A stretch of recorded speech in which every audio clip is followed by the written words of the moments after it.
آج میں آپ کو جو واقعہ سنانے جا رہا ہوں یہ واقعہ بڑا ایمان افروز ہے، اور اس واقعے کے سننے کے بعد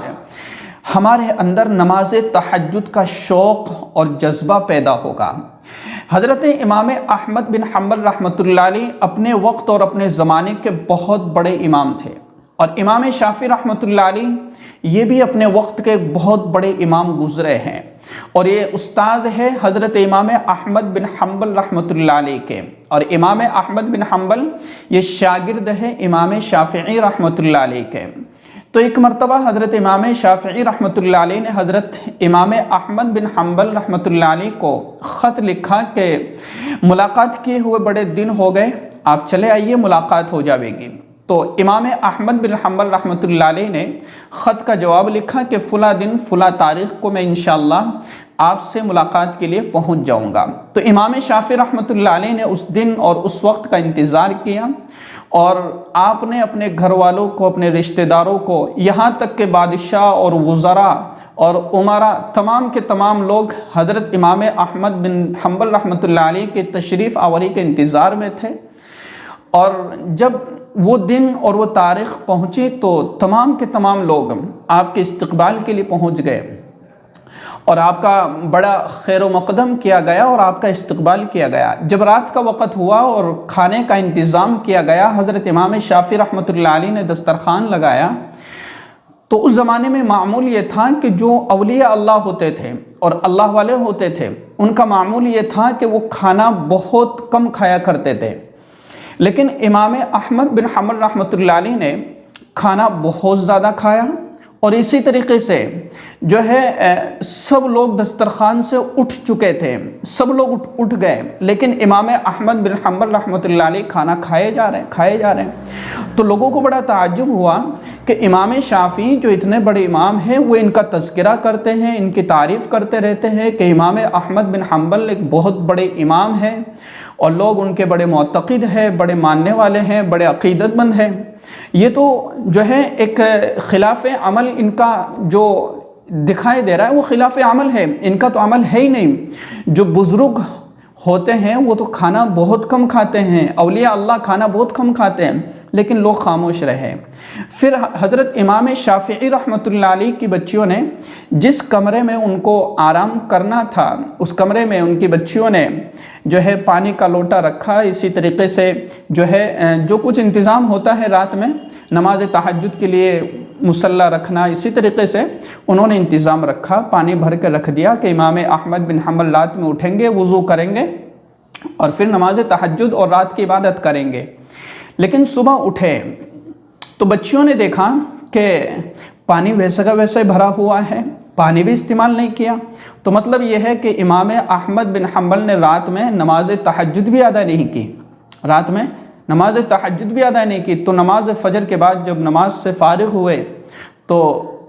امام شافعی رحمۃ اللہ علیہ کی بچیوں نے امام شافعی رحمۃ اللہ علیہ سے کہا کہ ابا جان، بات یہ ہے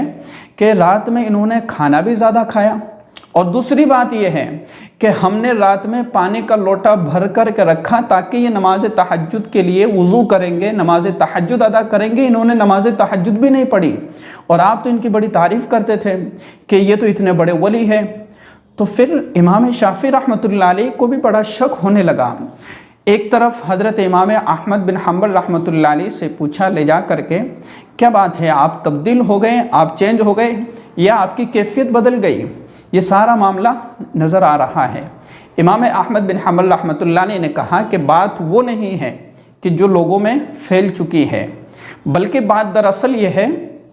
کہ جب میں نے رات میں کھانا کھایا تو میں نے دیکھا کہ پورا کمرہ جو ہے فرشتوں کے نور سے چکا چوند ہے، یعنی فرشتوں کا نور اتر رہا ہے، اور اس کی وجہ یہ تھی کہ ایسا حلال کھانا اور ایسا حلال رزق میں نے کبھی کھایا نہیں ہے۔ اس لیے میں نے سوچا کہ زیادہ سے زیادہ حلال رزق جو آج مجھے نصیب ہوا ہے، یعنی جس میں برکت اور اللہ کی طرف سے جو فرشتے نازل ہوتے میں نے دیکھے ہیں، ایسا رزق فرشتوں کا جو نور میں نے دیکھا ہے، آج تک ایسا کھانا میں نے کھایا نہیں۔ اس لیے سوچا کہ جتنا زیادہ ہو سکے کھا لیا جائے، اور جو کھانا برکت والا ہوتا ہے، جو حلال رزق ہوتا ہے، وہ کبھی تکلیف نہیں دیتا۔ تکلیف کا مطلب کبھی عبادت کے اندر کبھی سستی پیدا نہیں کرتا ہے، عبادت میں کبھی کمزوری محسوس نہیں ہوتی ہے۔ تو فرمایا کہ جب میں نے رات میں کھانا کھایا تو اتنا برکت والا کھانا تھا